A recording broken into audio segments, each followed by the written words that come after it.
I'm gonna tell you a story that I've never told anyone before, not even my own mother. It starts in the beautiful city of Mecca. It was February 2023, and I was there for an Umrah trip. The sun had set and there was a cool breeze blowing by. We had just finished praying Maghrib and Isha was coming up soon. So I decided to stay there in between the prayers and offer voluntary prayers to make the most of my time while I was there. I began my voluntary prayer, and on the second sujood of the first rakat, I made a supplication. I didn't think anything much of it, but the feeling I felt instantly after that supplication was a feeling like nothing else before.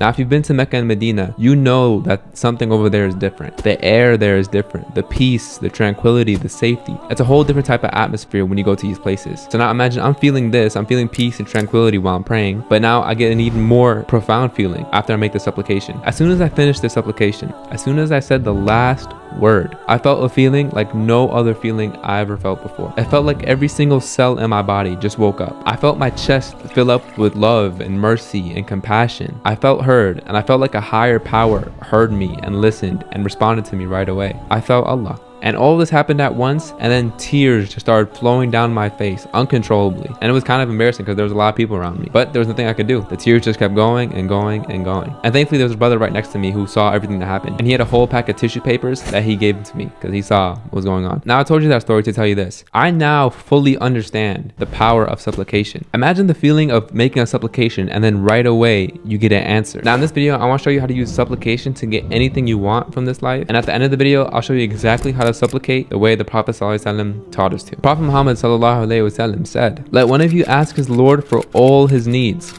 all of them, even for a shoestring when his breaks." So anything and everything you need, ask Allah. Even for the smallest of things to the biggest of things, just ask Allah. You have nothing to lose when you ask Allah. In another hadith, the Prophet ﷺ said, "There is no Muslim who calls upon Allah without sin or cutting family ties, but that Allah will give him one of three answers. He will quickly fulfill the supplication, he will store it for him in the hereafter, or he will divert an evil from him similar to it." They said, "In that case, we will ask for more." The Prophet said, "Allah has even more." So right there, those are the three answers that Allah subhanahu wa ta'ala will respond to you with. And the Sahaba told the Prophet ﷺ, "All right, then we're going to start asking for more things then." And the Prophet ﷺ said, "Allah has even more." So don't restrict your du'as, don't restrict your supplications into something less because you're afraid or shy from asking. Allah gives out freely and open-handedly, and his bounty is infinite. In another hadith, the Prophet ﷺ said, "When one of you asks from his Lord, let him ask for even more.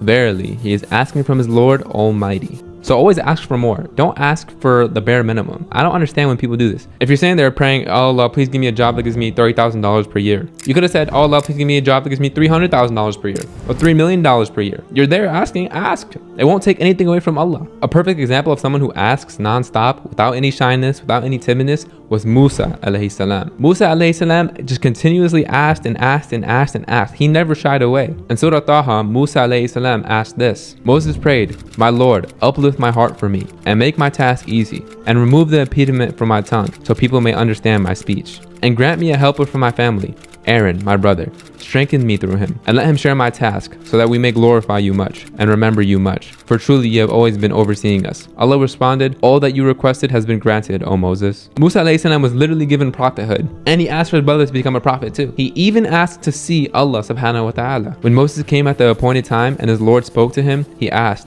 "My Lord, reveal yourself to me so I may see you."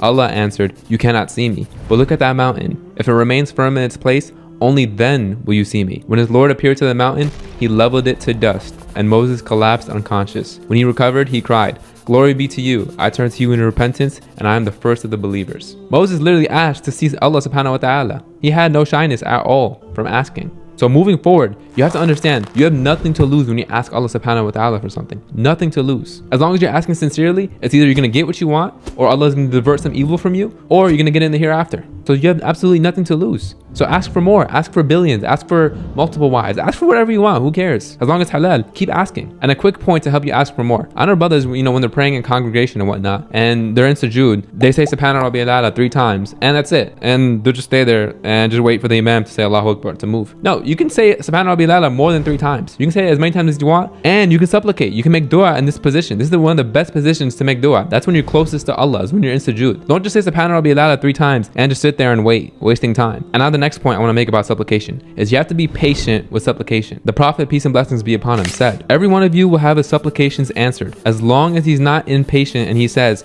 I have supplicated, but I was not answered." So Every single supplication is going to get answered. Everything you ask for, and Allah doesn't forget anything. Remember who you're asking. You're asking the one who knows everything, who doesn't forget anything. So be patient and have trust in Allah. Perhaps what you're asking for right now is not good for you. Perhaps you're asking for billions of dollars right now. He knows that if he gives it to you, then you're going to go astray and you're going to end up in the hellfire. And remember, Allah wants what's best for you. There is nobody that wants what's best for you besides Allah. And of course, yourself. A lot of people say parents, but you have to understand, parents may have the right intention, they want good for you, but your parents are always going to want to cuddle you, and they don't want to see you go through pain. They don't want to see you go through struggles. And that's the only way to grow. That's the only way to advance in life, is through pains and struggles. And that's how Allah teaches you. So when your parents tell you, oh, go to college and, get a safe job and, don't take that risky business, it might not work. So really the only ones that want the best for you is Allah subhanahu wa ta'ala and yourself. And of course, always be kind to your parents. I'm not saying disrespect your parents or anything like that. I'm just telling you from my experience what I've realized. And a quick point about asking for something that might not be good for you, there's a verse in the Quran in chapter 2, verse 216. Allah subhanahu wa ta'ala says, fighting has been made obligatory upon you believers,